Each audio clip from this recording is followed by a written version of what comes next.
Nuestros puntos que vamos a defender en las leyes que se conocen como leyes secundarias y que nosotros las llamamos leyes constitucionales porque eh,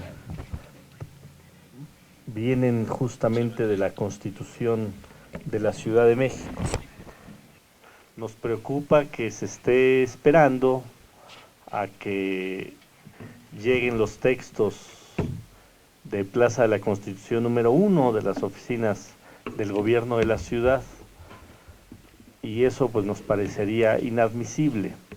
Lo que les pedimos a los compañeros diputados y diputadas de los otros grupos parlamentarios es que se hagan las leyes aquí, en esta Asamblea Legislativa y en esas 5 mesas que fueron las mesas que se instalaron para esta tarea.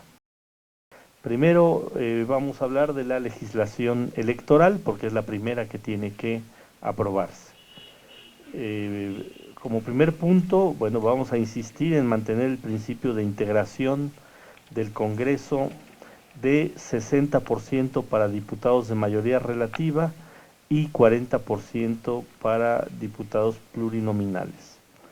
Como otro punto que vamos a defender es cárcel sin derecho a fianza a quien compre el voto y cancelación del registro al partido político que compre sufragios.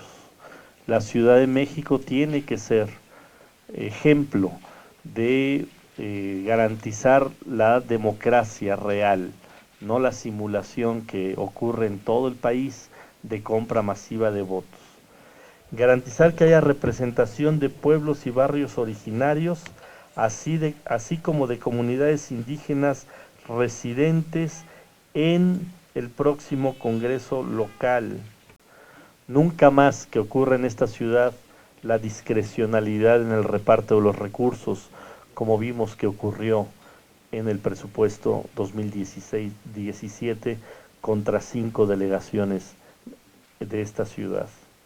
Facultades plenas de decisión sobre el espacio público. Tenemos que darle, aunque vienen en la Constitución, nosotros vamos a reforzar para que eso exista y no sea atribución de otra instancia, que sean atribuciones de las alcaldías. Vamos a pelear porque los concejales sean honoríficos. No estamos de acuerdo en que la burocracia se siga consumiendo los recursos de esta ciudad. Queremos que los recursos se utilicen para atender las necesidades de la gente y no para engrosar más la burocracia en la ciudad. Equidad de género en cargos de primer nivel en las alcaldías, no solo los alcaldes, no solo como ya viene en el tema electoral de que los partidos tienen que postular la mitad de hombres y la mitad de mujeres para los puestos de alcaldías, no, en la propia integración de los puestos de primer nivel de las alcaldías vamos a pedir que quede equidad de género. Si hay 10 direcciones generales, pues 5 para hombres y 5 para mujeres. Y establecer que el porcentaje mínimo destinado a alcaldías sea el 22% del presupuesto total de la ciudad. El 22% ha sido el máximo porcentaje que ha alcanzado el reparto de recursos para las alcaldías. Y ahorita bien vamos en el 16, se aprobó más o menos como el 16, un poco menos del 17% para este presupuesto 2017. Queremos que haya un porcentaje mínimo del 22% del presupuesto total de la ciudad para las 16 alcaldías de la Ciudad de México. Ahora, en cuanto al tema del Poder Ejecutivo, ¿cuáles van a ser nuestros planteamientos en las mesas y qué vamos a defender como grupo parlamentario? Destitución e inhabilitación de 10 años a funcionarios que incumplan con la obligación de garantizar las leyes de carácter social universal. No debe seguir ocurriendo en la ciudad que habiendo dinero, los adultos mayores se queden esperando hasta 3 o 4 años en recibir su tarjeta de la pensión alimentaria del adulto mayor, o no puede ser posible que en comunidades donde hace falta los comedores comunitarios no se pongan los comedores cuando hay recursos y esos recursos se utilicen para gastos que no son fundamentales. Desaparecer la discrecionalidad en el ejercicio del gasto, destituir e inhabilitar 10 años a funcionarios que incurran en subestimación de ingresos y que destinen de manera discrecional los recursos excedentes. Este gobierno ha tenido un gasto discrecional de por lo menos 60,000 millones de pesos que nadie ha verificado, que la Asamblea Legislativa no decidió en qué se gastaban. No puede seguir ocurriendo esto en la ciudad y por eso lo vamos a plantear como un tema fundamental para el Poder Ejecutivo. El presupuesto del órgano legislativo no podrá exceder el 0.5% del presupuesto total de la ciudad. Hoy el presupuesto que se aprobó de la ciudad es de 204,000 millones de pesos. Entonces el presupuesto de este año del órgano legislativo debió haber sido de alrededor de 1,000 millones de pesos y no de 2,000 millones de pesos como se aprobó. Tenemos que llevar la austeridad a este órgano legislativo.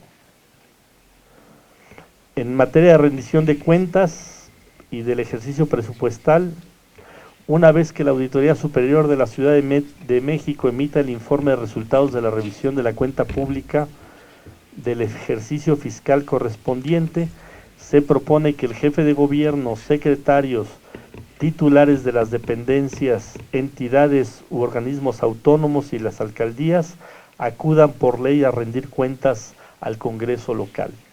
Que se tiene un resultado de una auditoría, pues el funcionario responsable de esa área tiene que inmediatamente rendir cuentas ante el Congreso local. Dejar plasmadas las reglas de parlamento abierto, porque aquí se habla mucho que este es un parlamento abierto, pero de parlamento abierto no tiene nada. O sea, tiene que haber derecho a la información, participación ciudadana en la rendición de cuentas, información parlamentaria, información administrativa y presupuestal, información sobre legisladores y funcionarios y accesibilidad a la información, para que este realmente sea un parlamento abierto. Y por último, para las leyes que le den cohesión al Poder Judicial, planteamos primero que no haya retrocesos en los logros obtenidos en la Constitución de la ciudad. Ya hay impugnaciones por parte del propio Poder Judicial sobre cómo quedó esta Constitución, pues porque se le quitan facultades discrecionales al presidente del tribunal y no le gusta porque quieren ser amos y señores del Poder Judicial.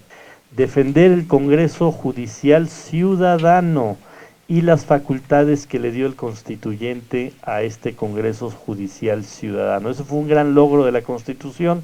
Vamos a defender este esquema de Congreso Judicial Ciudadano. No vamos a aceptar que del Poder Ejecutivo nos lleguen las iniciativas y nos digan esto es lo que hay que aprobar, lo que hay que votar, porque sería seguir denigrando al Poder Legislativo de esta ciudad. El Ejecutivo ya hizo su función, ya le entregó al constituyente su proyecto de constitución y a partir de ahí se trabajó la Constitución. Las 5 leyes que emanaron de la Constitución le corresponden a este poder autónomo, independiente, que es el Poder Legislativo.